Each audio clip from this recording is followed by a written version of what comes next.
अस्सलाम वालेकुम, मैं जमील फारूकी हूं। आप मेरा ऑफिशियल यूट्यूब चैनल देख रहे हैं। तमाम तारीफ़ें ज़ात पाक के लिए जो हमारी शहरत से भी करीब है और हमारी हर आने जाने वाली सांस के बीच में होने वाली मामूली सी जुम्बिश को भी बखूबी जानता है।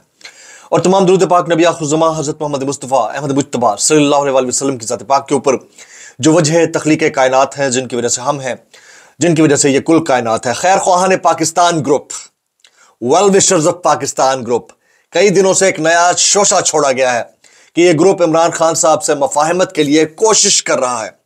शोशा छोड़ने वालों की दानिश में इमरान खान साहब इस कोशिश के बाद शायद सियासी मामलात के ऊपर सरेंडर कर जाएं।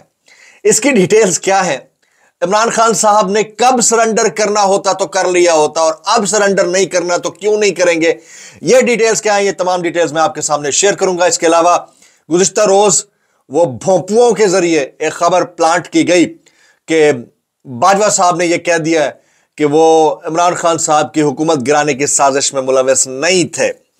किन के जरिए यह काम कराया गया है, हकायक क्या है, खान साहब इस हवाले से मेरे इंटरव्यू के ऊपर क्या कहकर गए थे, मुझसे ऑफ द रिकॉर्ड क्या बात की थी, ये तमाम डिटेल्स भी आपके सामने शेयर करूंगा। इसके अलावा बुशरा बीबी की रात गए अचानक तबीयत खराब हो गई। उसके बाद कुछ लोग बनी गाला जो नजरबंद गाह है इमरान खान साहब की रिहाइश गाह, उसके बाहर वहां पर पहुंचे, लेकिन डिटेल्स अभी तक नहीं सामने आ रही कि हुआ क्या था। इसके अलावा एक खातून ने टक्कर मार दी जी गाड़ी से एक मोटरवे पुलिस एहलकार को, और वाविला यह मच गया कि यह आमिर मतीन साहिब की अहलिया है। हालांकि हकायक कुछ और थे। कल रात से इसके ऊपर डिटेल्स आ रही हैं, लेकिन ट्रेंड बनाने वालों ने ट्रेंड बनाना शुरू कर दिया। मुतअद्दिद सीनियर हमारे जो जय्यद सहाफियान हैं वो ट्वीट्स के जरिए हालात को क्या किस रुख की जानब जाता हुआ दिखाते हैं। हामिद मीर साहब हो गए, अंसार अब्बासी साहब हो गए, इरशाद भट्टी साहब हो गए, इसके अलावा अल्लाह भला करे इमरान रियाज खान साहब हो गए। क्या कहते हैं तमाम डिटेल शेयर करूंगा, इसलिए गुजारिश है कि आपने वीडियो को पहले मिनट से आखिरी मिनट तक देखना है। एक और गुजारिश, अगर आपने चैनल अभी तक सब्सक्राइब नहीं किया, सब्सक्राइब कीजिए, बेल आइकन यानी घंटा या घंटी अपने अंगूठे उंगली या साथ रखे डंडे से दबा दीजिएगा। अपनी डेस्टिनेशन पर वापस पहुंच चुका हूं, लेकिन अभी भी गले में खड़खड़ाहट बाकी है। वो एक अजीब सा ठंड का माहौल था और उस कैफियत के अंदर चेस्ट इन्फेक्शन हुआ है, तो दुआ करें जल्द सेहतयाब हो जाऊं। सबसे पहले हम बात कर लेते हैं मुजीबुर रहमान शामी साहब ने गुज़िश्ता रोज एक टेलीविजन चैनल के ऊपर एक नई बात कह डाली है। वो क्या कहा है वो आपके सामने रखता हूं। जनरल रिटायर्ड बाजवा से पीटीआई हुकूमत गिराने से मुताल्लिक गुफ्तगू, सीनियर सहाफी ने अहम इंकशाफ कर दिया। सीनियर सहाफी मुजीबुर रहमान शामी का कहना है कि शादी की एक तकरीब में उनकी साबिक आर्मी चीफ जनरल रिटायर्ड कमर बाजवा से मुलाकात हुई, जिसमें पाकिस्तान तहरीक इंसाफ की हुकूमत गिराने से मुताल्लिक अमेरिका के साथ मिलकर साजिश के इल्जामात पर उनके साथ गुफ्तगू हुई। एक प्रोग्राम में बातचीत करते हुए मुजीबुर रहमान शामी ने इंकशाफ किया कि मुलाकात के दौरान जनरल रिटायर्ड बाजवा ने उनके सामने कसम खाकर कहा कि अमेरिका के साथ मिलकर पीटीआई की हुकूमत नहीं गिराई गई। यह मुजीबुर रहमान शामी साहब कोट एंड कोट मुलाकात का अहवाल बता रहे थे। सीनियर सहाफी ने बताया कि इस मौके पर जनरल रिटायर्ड बाजवा ने जेब से कुरान पाक निकाल पर उसकर कसम खाकर कहा था कि नवाज शरीफ को खराबी सेहत की बिना पर लाहौर से लंदन भिजवाने में भी उनका कोई किरदार नहीं था। मुजीबुर रहमान शामी का कहना था कि जनरल बाजवा ने कसम खाकर कहा था कि उन्होंने अपनी मुद्दत मुलाजमत में तौसीक की भी कोई ख्वाहिश जाहिर नहीं की थी और ना ही इसका किसी से कोई तकाजा किया गया था।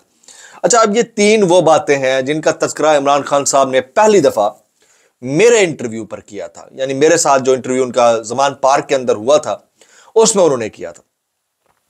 ऑफ द रिकॉर्ड भी बात हुई, तो ऑफ द रिकॉर्ड बात जो है इंटरव्यू से पहले जब वो आकर मिले तो उस वक्त हुई, तो उन्होंने खुलकर कहा था कि मेरी हुकूमत गिराने में सिर्फ एक शख्स का हाथ है, मैं पूरे इदारे को बदनाम नहीं करूंगा, उस शख्स का नाम है जनरल रिटायर्ड बाजवा। ये इमरान खान साहब के कोट एंड कोट जुमले थे। अब साजिश का मामला क्या है, इसके ऊपर वो डिटेल में गुफ्तगू कर चुके हैं इमरान खान साहब। फिर दूसरी जो बात कही गई है कि जी नवाज शरीफ को लंदन भेजने में बाजवा साहब का कोई किरदार नहीं था, ये मुजीबुर रहमान शामी साहब कसम खा रहे हैं, कुरान जेब में रखा हुआ था बाजवा साहब ने, ये भी उन्होंने कहा। तो इसके ऊपर भी इमरान खान साहब ने ऑफ द रिकॉर्ड खुलकर कहा था कि मेरा नवाज शरीफ को मुल्क से बाहर जाने देने का कोई इरादा नहीं था, मुझे मजबूर किया गया कि आप भेज दें, हम बाकी मामला खुद देख लेंगे। अच्छा जी, उसके बाद मुद्दत मुलाजमत में तौसी की जो बात है, तो अगर तौसी की बात नहीं थी तो एक मुद्दत मुलाजमत में तौसी तो वो ले चुके थे, दूसरी लेनी थी या नहीं थी लेनी थी, इसकी बात जो है वो खान साहब कई दफ़ा कर चुके हैं। वो ये ज़रूर कह चुके हैं कि मेरा उन्हें सैक करने का कोई प्रोग्राम नहीं था बतौर प्राइम मिनिस्टर। तो खान साहब जो बात कर गए हैं बतौर a personality, not for the narrative building but in actuality जो वो कह रहे थे, इसके अलावा पॉसिबिलिटीज ही नहीं है ना। अमेरिका ने साजिश की नहीं की, हुकूमत पाकिस्तान में कैसे बनती हैं गिरती हैं इसका अदराक हम सबको है, वोट किस तरह चोरी होता है इसका अदराक भी हम सबको है, और फिर किसको डील के तहत बाहर जाने दिया जाता है और लाया जाता है। नवाज शरीफ साहब ने मुशर्रफ साहब के साथ जो डील की थी, एनआरओ किया था, वो सबको याद नहीं है। तो उस वक्त कोई और तो नहीं था। तो ये बात जो है ना समझने की जरूरत है। अब ये भोंपू जो छोड़ा गया है, इस भोंपू के अंदर से क्या निकलता है ये आने वाले दिनों में पता चल जाएगा जी। आगे चलते हैं। नेक्स्ट स्टोरी है बुशरा बीबी की। बुशरा बीबी की तबीयत गुज़िश्ता रात अचानक खराब हुई और पता ये चला, मालूम ये पड़ा कि उन्हें एक एम्बुलेंस और स्क्वाड के जरिए हॉस्पिटल मुंतकिल किया गया है। इसके ऊपर कोई वाज़ेह जवाब नहीं दे रहा था। इस मामले के ऊपर खुलकर 2-3 शख्सियात बोल चुकी हैं कि उन्हें किस हालत में बनी गाला के अंदर रखा गया है। बुशरा बीबी की जो रिपोर्ट आई है उसमें भी ये स्टेन्स मिले हैं कि उनकी अंतड़ियों में इन्फेक्शन है और उनके मैदे में इन्फेक्शन है। मुख्तलिफ जो पीटीआई रहनुमा है उसको ट्वीट्स भी कर रहे हैं। जब हालात इस हद तक हैं तो ये बता देना चाहिए कि मामला क्या है। अच्छा, लीडरशिप बाहर की बैठकर क्या कर रही है, वो क्यों नहीं इकट्ठी होती? लीडरशिप शायद किसी बड़े वाक़े के इंतजार में है। लीडरशिप के कुछ लोग लंदन में फिर रहे हैं, कुछ पाकिस्तान में है। लीडरशिप शायद किसी बड़े वाक़े के इंतजार में है और उसके बाद शायद वो खुलकर एहतजाज भी करना शुरू कर दे और इनकलाबी बातें भी करना शुरू कर दे। अभी सिर्फ बातों की हद तक रह गई हैं, इसके अलावा आगे कोई बात जा नहीं रही है। अच्छा जी, एक खातून की वीडियो गुज़िश्ता रात बड़ी वायरल हुई। वो खातून एक ट्रैफिक पुलिस एहलकार को टक्कर मारते हुए रोनते हुए निकल जाती हैं और गालम गलोच भी करती हैं। उन खातून को जोड़ा गया कि वो आमिर मतीन साहब की अहलिया हैं। और फिर एक ब्रिगेड है जो मुस्तकिल बुनियादों के ऊपर प्रोपेगेशन करता रहता है। उस ब्रिगेड ने आमिर मतीन साहब और उनकी अहलिया की गिरफ्तारी का मुतालबा भी कर दिया। ट्रेंड भी चलना शुरू हो गया। हमारे ज़राए से जब यह बात सामने आई है तो वो ये है कि वो खातून तकरीबन 17 साल पहले आमिर मतीन साहब की अहलिया थी।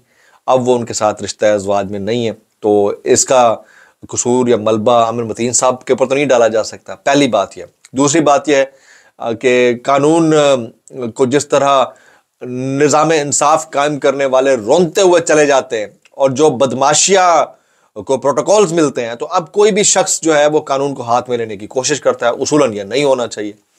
तीसरी बात यह है कि मेंटल हेल्थ भी एक इशू होता है। अगर मेंटल हेल्थ ठीक नहीं है किसी की तो उसको गाड़ी चलाने का लाइसेंस कौन प्रोवाइड करता है? और गाहे बगाहे ये फिटनेस क्यों नहीं देखी जाती कि कोई मेंटली ठीक है भी या नहीं है? अगर कोई मेडिकेशन पे है, थेरेपी पे है, तो उसका क्या तरीकाकार होगा? तो किसी को भी रोन सकता है, वो अपनी जान भी ले सकता है। तो ये बहुत सारे मैटर्स हैं जिसको अपग्रेड करने की जरूरत है, लेकिन हमारा जो सॉफ्टवेयर है वो कहीं और ही अपग्रेड होता है, उस जगह पर अपग्रेड नहीं होता है। इसके ऊपर हामिद मीर साहब क्या कहते हैं ये जरा सुनिएगा। हामिद मीर साहब ने इस खातून से मुतालिक क्या कहा। इस खातून ने जो भी किया वो गलत था। खातून के खिलाफ FIR भी दर्ज हुई, उनके खिलाफ कार्रवाई होनी चाहिए थी, लेकिन तनाज़ा शुरू हुआ कैसे? खुफिया इदारों के कुछ टाउट इस खातून को एक सीनियर सहाफ़ी की बेवा करार दे रहे हैं। खुफिया इदारों को यह मालूम नहीं कि मज़कूरा सहाफ़ी की कोई बीवी है ही नहीं। बीवी करार दे रहे हैं, बीवी है ही नहीं। तो ये हामिद मीर साहब ने भी इसकी तस्दीक कर दी है। जनाब, अब वो जो बड़ा इंपॉर्टेंट मैंने मैटर आपके सामने रखा था, खैर ख्वाहान पाकिस्तान यानी वेल विशर्स ऑफ पाकिस्तान का, वो मैं आपको आगे चलकर बताऊंगा। इसलिए गुजारिश है कि आपने वीडियो को आखिर तक देखना है। अभी आपको कुछ तस्वीर दिखाता हूं, बोलती तस्वीरें। सबसे पहली बोलती तस्वीर, 1 word for this lady and this couple, Imran Khan and his Mrs Bushra Imran Khan. इनके बारे में आप क्या कहना चाहेंगे? इतनी तमाम तर सख्तियों के बावजूद आज दुश्मन या मुखालिफ खुद ये मानने पर मजबूर है कि मुज़ाहिमत जिस अंदाज से इमरान खान ने या उसके ख़ानदान ने की है, हम ये तवक्को नहीं कर रहे थे और हमारी तवक्को से भी बढ़कर उन्होंने मुज़ाहिमत की है। 1 वर्ड फॉर दिस लेडी।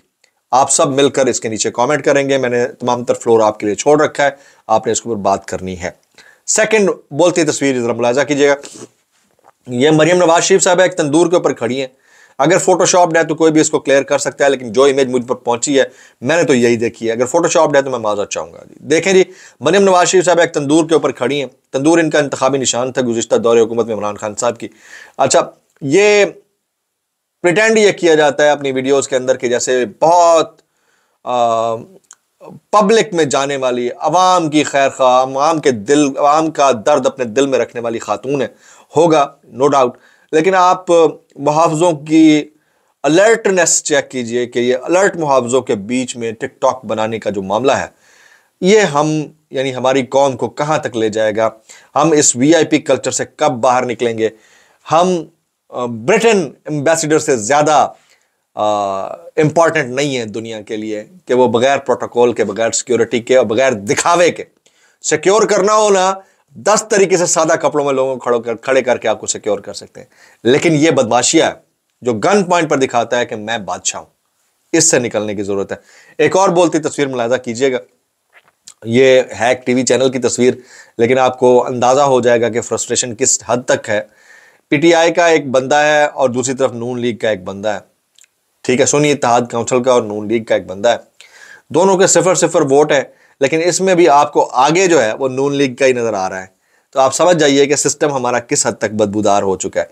तो ये आज की हमारी बोलती तस्वीर है। कुछ ट्वीट्स हैं वो मैं शामिल करता हूं। इमरान रियाज खान साहब ने ये ट्वीट किया हुआ है राना सनाउल्लाह साहब के बयान को कोट करके। राना सनाउल्लाह साहब ने बयान दिया था कि पीटीआई क़यादत मुज़ाकरात करे तो बानी पीटीआई की रिहाई बड़ी बात नहीं। राना सनाउल्लाह यानी वो ऑफर कर रहे हैं, इमरान खान अगर मुज़ाकरात करें तो उनकी रिहाई बड़ा मसला नहीं है। इस पर इमरान रियाज खान कहते हैं ये है कानूनी हैसियत इमरान खान पर बनने वाले मुकदमात की, यानी all political shit and drama. अच्छा, मशाल यूसुफजई ने बुशरा बीबी की सेहत से मुतालिक एक ट्वीट किया हुआ है, वो मैं आपके सामने रखता हूं। बुशरा इमरान खान साहिबा की तबीयत ठीक नहीं है। सुबह 12 बजे के करीब जेल की डॉक्टर बनी गाला सब जेल आई थी, जो वहां से 5 बजे के करीब निकली। हमारा बारहा राब्ता करने के बावजूद जेल इंतजामिया की जानब से हमें कुछ नहीं बताया जा रहा। अभी पिम्स की एम्बुलेंस और 2 डॉक्टर्स बनी गाला आए हैं। यह जनाब मिशाल यूसुफजई का ट्वीट है। अब जरा कुछ हमारा मोस्ट पॉपुलर सेगमेंट वायरल बयान शामिल करते हैं। डिस्क्लेमर, अगर किसी को मेरी बात बुरी लगे तो माजरत, ज्यादा बुरी लगे तो सानू की। सबसे पहले वायरल बयान राना सनाउल्लाह। इमरान खान से हमारी तवक्को नहीं थी कि वो मुजाहमत करेगा, लेकिन उसने मुजाहमत की। अब ये मुखालिफ भी मानना शुरू हो गए हैं, ठीक है, क्योंकि उनके अपने सर पर चोट लगी है। किस बात की चोट? इख्तिदार ना मिलने की चोट। पिछले 16 माही हुकूमत में इख्तिदार था, अब नहीं है। अब इनको आइडिया हो गया और ये किसी और का बयानिया टो कर रहे हैं। कैसे कर लेते हो यार, कैसे कर लेते हो? आगे सुहेल वड़ाई साहब सुनिएगा। नवाज शरीफ को घर बिठाकर जाया नहीं करना चाहिए, बल्कि मुल्क के सबसे बड़े मसाइल के हल के लिए उन्हें आगे आना चाहिए। नवाज शरीफ इस वक्त पाकिस्तान का वाहिद सियासतदान है जिसकी वज़ीर आज़म मोदी इज्जत करता है। फिर एक काम करते हैं, फिर पाकिस्तान उनके हवाले कर देते हैं अगर मोदी उनकी इज्जत करता है। कैसे कर लेते हो यार? मतलब मोदी तो चोरों की भी इज्जत करता होगा। आगे ये अचानक से एक नया शोशा छोड़ा है अहमद कुरैशी साहब ने। ये हमारे दोस्त एंकर हैं। पाकिस्तान और इजराइल की फौज की जो तहजीब है, जो पाकिस्तान का मिलिट्री डॉक्ट्राइन है और जो इजराइल का मिलिट्री डॉक्ट्राइन है, वो एक ही जगह जाकर मिलता है। एक ऐसे मोमेंट के ऊपर जब पैलेस्टाइन और पाकिस्तान का मामला जो है वो दुनिया जान चुकी है और पाकिस्तानी पैलेस्टाइन के साथ खड़े हुए हैं, उस मौके के ऊपर इजराइल के हक में इस तरह के ट्वीट्स का वायरल होना, ये किसी एलामिया से कम नहीं है। मैं आपको बता रहा हूँ, कुछ ना कुछ पक रहा है इंटरनली, मुझे ऐसा लगता है। जावेद लतीफ साहब क्या कहते हैं? जावेद लतीफ साहब, 8 फरवरी को पिक एंड चूज ना होता तो नवाज शरीफ का रास्ता रोकने की कोशिश में इलेक्शन नताइज से छेड़छाड़ ना की जाती, तो जनरल इलेक्शन के रिजल्ट भी ज़िमनी इलेक्शन के रिजल्ट से मुख्तलिफ ना होते। जनरल इलेक्शन के रिजल्ट ज़िमनी इलेक्शन से मुख्तलिफ नहीं है। ज़िमनी इलेक्शन के रिजल्ट जनरल इलेक्शन से मुख्तलिफ नहीं है। It is an extension of the 8 February elections. इसको जरा समझने की जरूरत है। कैसे कर लेते हो यार? अच्छा जी, चीफ जस्टिस साहब कहते हैं कराची में क्या क्या गैर कानूनी हो रहा है हमें भी सब पता है। सर हमें भी पता है, माशाल्लाह से आपको सब पता है। जरा इस्लामाबाद के ऊपर भी जरा थोड़ी सी नजर हो जाए तो क्या क्या गैर कानूनी हो रहा है तो मतलब बड़ा अच्छा हो जाए। अंसार अब्बासी साहब खैर खाओं के ग्रुप के हवाले से क्या कहते हैं? खैर ख्वाहान पाकिस्तान के ग्रुप के हवाले से, खैर खाओं के ग्रुप के लिए शायद सबसे बड़ा चैलेंज यह होगा कि इमरान खान की गारंटी कौन देगा कि वो जो बात करेंगे उस पर कायम भी रहेंगे। इमरान खान का ट्रैक रिकॉर्ड देखा जाए तो इल्जामात लगाने में बादशाह हैं।